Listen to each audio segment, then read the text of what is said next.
శుభకార్యాలకు పూజార్ల కోసం వెతుకుతున్నారా? పూజారీస్.com లో అతి తక్కువ ధరలకే పూజార్లను ముందే బుక్ చేసుకోండి. వెంటనే కాల్ చేయండి. నమస్తే రమ్మగారు. నమస్తే జయ. భక్తుల కథలు చెప్పుకుంటున్నాం కదా రమ్మగారు, ఒకటి చెప్పుకుందాం.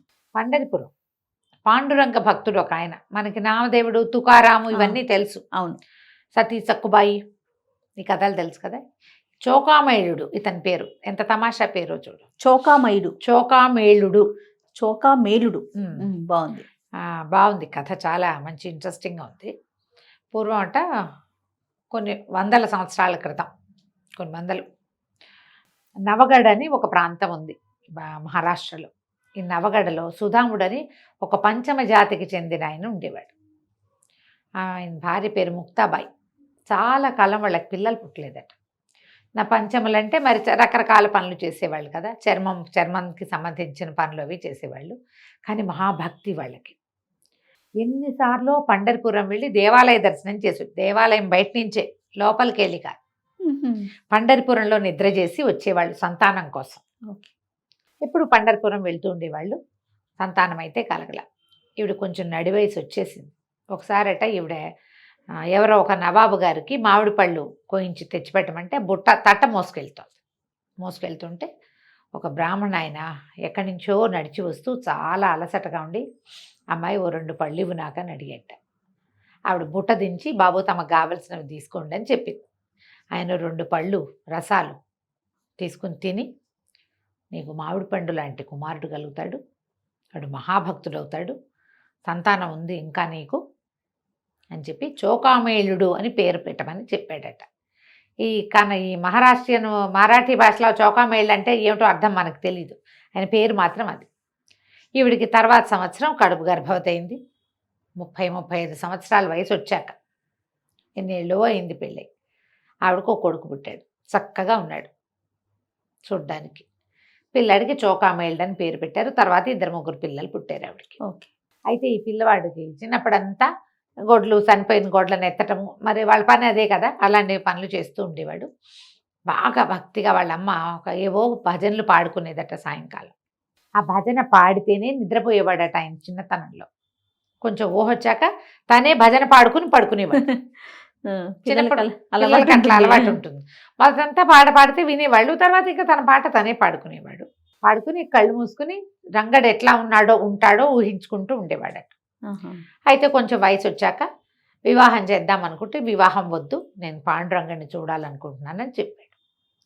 సరే వీళ్ళు చెప్పినా అతను వినకుండా ఆయన ఏం చేశాడట, పండరిపురం వెళ్ళిపోయాడు. ఓకే. పండరిపురంలో దేవాలయం చుట్టుపక్కల ఉన్న పనులన్నీ ఊడవడాలు, తొడవడాలు, ఆ పనులన్నీ చేసేవాడు. పరిసరాల్లో పనులన్నీ చేసేవాడు. ప్రాంగణంలో భోజనాలు పెట్టడం ఉండేదట. ఎవరో ఒకళ్ళు వచ్చి వాళ్ళు భోజనం పెట్టేవాళ్ళు, ఏదో పని చేస్తుంటే తిండి పెట్టేవారు. కానీ గుళ్ళోకి ప్రవేశం లేదు. ఆ రోజుల్లో అస్పృశ్యత విపరీతంగా ఉంది. అయితే ఈయన ఒకనాడు ఒక అర్చకుడు స్వామిని అడిగాడు, నేను పాండురంగని చూడాలనుకుంటున్నానంటే, నువ్వు అస్పృశ్యుడివి, నీకు పాండురంగ ప్రవేశం లేదు అని చాలా గట్టిగా చెప్పారు. ఆయన చేతిలో ఒక వాసబద్ద ఉంటే అది పెట్టి కొట్టాడట. ఏదో మాటల ఉద్రేకంలో కొట్టాడు. చాలా దుఃఖపడ్డాడట ఆయన. ఎన్ని రోజులో ఉన్నాడు అక్కడ. అయితే ఈ దెబ్బలు తిన్న నాటి రాత్రి చాలా దుఃఖంతో భజన పాడుకుంటూ నిద్రపోతే తలుపు కొట్టారట ఎవరో. ఆయన ఒక చిన్న గదిలో, ఒక చిన్న పాకలో గదిలో పడుకుని ఉన్నాడు. తలుపు కొడితే తలుపు తీస్తే పీతాంబరధారి శంఖచక్రాలు పట్టుకుని నవ్వుతూ నిలబడి ఉన్నాడట రంగడు వాకిట్లో. చోకామేళ, గుడి లోపల నన్ను చూద్దాం అనుకున్నావు కదా, దాన్ని నేను తీసుకెళ్తానని చెయ్యి పుచ్చుకుని తీసుకెళ్ళాడు. పొద్దున్న తిన్న వాతలు ఒళ్ళంతా దెబ్బలు తగిలాయి. ఆ దెబ్బలన్నీ మానిపోయినాయిట. ఆకలి దప్పులు పోయినాయి. స్వామి వెంట పెట్టుకు తీసుకుపోయాడు లోపలికి తీసుకెళ్ళాక ఇద్దరు మాట్లాడుకుంటున్నారట. సంభాషణ తాళం వేసేస్తుంది. ఆయన వచ్చి ఈయన తీసుకుపోయాడు లోపలికి. ఇద్దరు, ఆయనేమో నిలబడి ఉన్నాడు తన గట్టు మీద నిలబడి నడు మీద చేతులు పెట్టుకుని ఆయన మాట్లాడుతున్నాడు. రంగడు ఆ కింద పాదాల దగ్గర కోల్బడి ఈయన కబుర్లు చెప్తున్నాడు. మాట్లాడుకుంటుంటే ఈ దేవాలయం తాళం వేసేశారు. తాళం వేసేసాక ఈ 11-12 గంటల వేళ ఎవరో ఒక అర్చకుడు నిద్రపట్టక దీంట్లో అటు ఇటు తిరుగుతూ, ఏమంటారు, ప్రహరీ లోపలే ఉన్నాడు. చిన్న వరండా లాంటి చోట తిరుగుతూ మాటలు వినపడుతున్నాయి. ఏమిటా అని చూస్తే గర్భగుడిలో నుంచి మాటలు వినపడుతున్నాయి. గర్భగుడిలో ఎవరో మనుషులు ప్రవేశించారని ఆయన కేకలు పెట్టి అందరినీ పిలుచుకొచ్చారు. వేసిన తాళం వేసినట్టే ఉంది. తాళం తీసి చూస్తే చోకామెళ్ళుడు కనపడ్డాడు లోపల. ఆశ్చర్యపోయారు. పొద్దున కొట్టిన ఆయన నిర్ఘాంతపోయి, ఓరోరి చోకామేళ ఎటా వచ్చావురా నువ్వు లోపలికి అంటే, స్వామి స్వయంగా వచ్చి నన్ను తీసుకొచ్చాడని చెప్పాడు. కాదంటానికి వీల్లేని పరిస్థితి కనపడుతోంది అక్కడ. ఆ తాళం వేస్తే పురుగు కూడా లోపలికి ప్రవేశించలేదు. ఎటా వచ్చాడు? వాడు నిజమే చెప్తున్నాడో అబద్ధం చెప్తున్నాడో, ఏం జరిగిందో కనికట్టో వీళ్ళకి అర్థం కాదు. అక్కడి నుంచి రెండు దెబ్బలు వేశారు. ఇట్లా దేవాలయ ప్రవేశం చేస్తావా, ఇదంతా శుభ్రం చేయాలి, ఇప్పుడు ఏమంటారు దాన్ని, పూతం చేయటం, దాన్ని మొత్తం అంతా క్లీన్ చేయటం, శుద్ధి చేయాలి. దేవాలయం శుద్ధి చేయాలి. Very good. శుద్ధి చేయాలని బయటికి ఈడ్చుకొచ్చి బయట పారేశాడు. అక్కడి నుంచి నువ్వు ఎక్కడ ఉంటున్నావు ఏమిటని కనుక్కొని, ఈ దేవాలయపు సందు చివర ఉన్న పాకల్లో ఉన్నాడు, నువ్వు ఇక్కడ ఉండద్దు అయ్యో అని చెప్పారు. అయితే ఈ రంగడు ఇతనితో కబుర్లు చెప్తున్నప్పుడు, నీకు వివాహం అయిందా, పిల్లలు ఎందరని అడిగాడు. వివాహం కాలేదంటే వివాహం చేసుకోమని చెప్పాడట ఆయన. ఈ చోకామేలుడిని ఇక్కడ ఉండద్దన్నారు, వివాహం చేసుకోవాలనుకున్నాడు. ఏమన్నారు? చంద్రభాగా నది దాటిపో, నది దాటి నది అవతలు ఉండాలి నువ్వు, నది అవతలు ఉంటే ఇట్లాంటివే జరుగుతాయి, ఏదో కనికట్టు జరుగుతోందని చంద్రభాగ దాటిపోమ్మన్నారు. కనీసం దేవాలయాన్నైనా వాకిట్లోంచి చూసుకునే అవకాశం లేక ఈ చోకామేలుడు దుఃఖంతో చంద్రభాగం దాటేసి అవతల నివాసం ఉండటం మొదలుపెట్టాడు. వాళ్ళ కుటుంబీకులు ఎవరో చూసి ఒకళ్ళు పిల్లనిచ్చి పెళ్లి చేశారు. ఓ రోజు వచ్చి ఓ దేవాలయ పరగణాల్లో ప్రాంతాల్లో శుభ్రం చేసుకుని తన పని తను చేసుకునేవాడు. చంద్రభాగకి అవతలే ఉండేవాడు. నిరంతరము భజనలు పాడుకునేవాడు. పాడుకుని ఆ రోజు తను చూసిన భగవంత్ స్వరూపాన్ని తలుచుకుంటూ ఉండేవాడు. అయితే ఏమైందట, ఒకరోజు మళ్ళీ పాండురంగడు వెళ్ళింటికి వచ్చాడు. అన్నం పెట్టుకుని కంచం పెట్టుకుని అన్నం తింటున్నాడు. కంచం పెట్టుకునేసరికల్లా పాండురంగడు వచ్చి వాకిట్లో నిలబడ్డాడు. చోకామేళ ఆకలిస్తుంది, అన్నం పెడతావా అని తలుపు తీశాడు. స్వామి మన ఇంట్లో అన్నం తింటానికి వచ్చాడు, నీతో పాటు తింటానన్నాడు. భార్యను పురమాయించి అజ్జయ్ ఇజ్జయ్ ఇజ్జయ్ అజయ్ అన్నాడు. ఆయన్ని కూర్చోబెట్టి ఆ భర్త కాళ్ళు గడిగి ఆయనకి పూలమాలలు ధరింపజేసి గంధమాల తీసేసే లోపల ఆవిడ గబగబా ఏవో 2-3 పదార్థాలు చేసింది, ఏవో పళ్ళు కోసింది, పెరుగు తోడు పెట్టిన ముంత పుచ్చుకొచ్చింది. కంచాలు పెట్టుకున్నారు. స్వామి కూడా కంచమే పెట్టారు. ఆయన ఆ పదార్థాలు తింటుంటే పెరుగు వేయమన్నట్టు. ఆయన ప్రీతి కదా, కృష్ణుడికి అత్యంత ప్రీతిపాత్రమైంది పెరుగు. ఆ పెరుగు పుచ్చుకొచ్చేసరికల్లా ఈ అమ్మాయి గరిటతో వేసింటే చెయ్యి తొణికి ఆయన పట్టు వస్త్రం మీద పెరుగు పడిపోయింది. ఆయన ఆవిడికి కనిపించారా? కనిపించాడు. ఆవిడికి కూడా, భార్య కూడా పెరుగు కాస్త పడిపోయింది. పడిపోయేసరికల్లా కేకలేశాడు. అయ్యో అయ్యో ఇట్లా చేస్తావా, ఆయన మనకి ఇంట్లో భోజనం చేయడానికి వస్తే అట్లా శ్రద్ధ లేకుండా చేస్తావా, బట్ట చెరుగు పాడైపోలా స్వామిది అని చెప్పి కేకలేశాడు. ఆయన తినేసి ఆయన వెళ్ళిపోయాడు. రంగడు వెళ్ళిపోయాక భార్యని కేకలేస్తున్నాడు. మన ఇంట్లో అన్నం తినటానికి వచ్చాడు స్వామి, ఎంత శ్రద్ధగా ఎంత భక్తిగా ఆసక్తిగా చెయ్యాలి, పిల్లలకు పెట్టినట్టు ఎట పడితే అట పెట్టేస్తావా, అట్లా చేయకూడదు అని చంద్రభాగా నది ఒడ్డున కూర్చుని భార్యకి బోధించాడు. భగవంతుని పట్ల భక్తుడికి ఎంత శ్రద్ధ ఉండాలి, ప్రాణాలు రక్షించుకున్నట్టుగా రక్షించుకోవాలి భగవంతుడిని అని చెప్తున్నాడు. ఒక బ్రాహ్మణ ఆయన ఏదో ఊరు నుంచి వచ్చి పడవ దిగి ఇదంతా విన్నాడు. అవురవురా దుర్మార్గుడా, నువ్వు ఇట్లా స్వామి మీ ఇంటికి భోజనానికి రావటం ఏమిట్రా, నువ్వు వాడికి ఆయనకు అన్నం పెట్టడం ఏమిటి, పెరుగుపోయటం ఏమిటి, ఇట్లాంటి పిచ్చివాగుళ్ళు వాగుతావా నువ్వు, లోకం ఏమనుకుంటుంది, ఆయన మీ ఇంటికి ఎందుకు వస్తాడు, మేము పెట్టే ప్రసాదం చాలక మీ ఇంటికి వస్తాడా, ఇట్లా మాట్లాడతావా అని పెద్ద పెట్టును తిట్టి చెయ్యెత్తి చెల్లుమని చెంప మీద కొట్టాడట. అయ్యో, ఈయన దుఃఖంతో ఉండిపోయాడు. ఆయన ఎవరు, ఈ దేవాలయం తాలూకు ధర్మకర్తల ఆ గ్రూపులో ఒకడు. తెల్లవారి ఈయన వెళ్ళేసరికి దేవాలయ దర్శనానికి పాండురంగడు మాసిపోయిన బట్ట, మామూలుగా ఇలా ఉంటుంది మొహం, తళుక్కుమంటూ, తళుక్కు లేదు, పెదవులు కిందకుండి కళ్ళల్లో నీళ్లు కనపడుతున్నాయట విగ్రహానికి. ఆయన నిర్ఘాంతపోయాడు. అయ్యో స్వామి ఏమిటి ఇట్టా ఉన్నాడు అన్నట్టు. మిగిలిన వాళ్ళందరూ బాగానే ఉన్నాడుగా అంటున్నారు. ఆయనకి మాత్రం బట్టలు మాసిపోయి ఆ పంచం మీద మరకలు పడి కళ్ళలోంచి నీళ్లు వస్తున్నట్టుగా చెంపలు పెదవుల కిందకు వచ్చేసి, అంటే దుఃఖపూరితమైన ముఖంలాగా కనపడుతోంది. అటెళ్ళి ఇటు ఎన్నిసార్లు చూసినా ఆయనకి అదే దుఃఖభరితమైన ముఖమే కనిపిస్తుంది. తనేం చేశాడో తనకు తెలుసు. అక్కడి నుంచి ఈయన చాలా దుఃఖపడి కావలించుకున్నట్టు.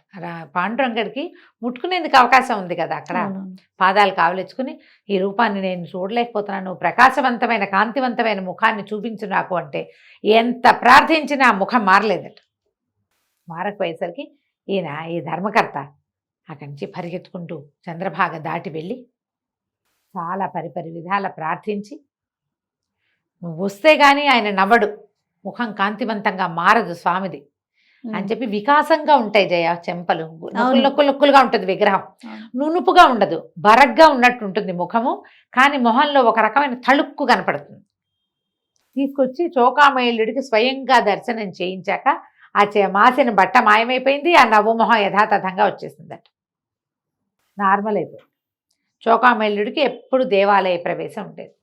అయితే ఈ పాండురంగ స్వామి దేవాలయం చుట్టూతో పెద్ద ప్రహరీ కట్టారు. ఆ ప్రహరీ పనులలో పాల్గొన్నాడు ఈ చోకామయులుడు అనే భక్తుడు కూడా. అయితే ఆ గోడ చాలా పెద్దగా కట్టాక ఎన్నో అడుగులు ఎత్తు, 14 అడుగులు ఎంతో కట్టారట.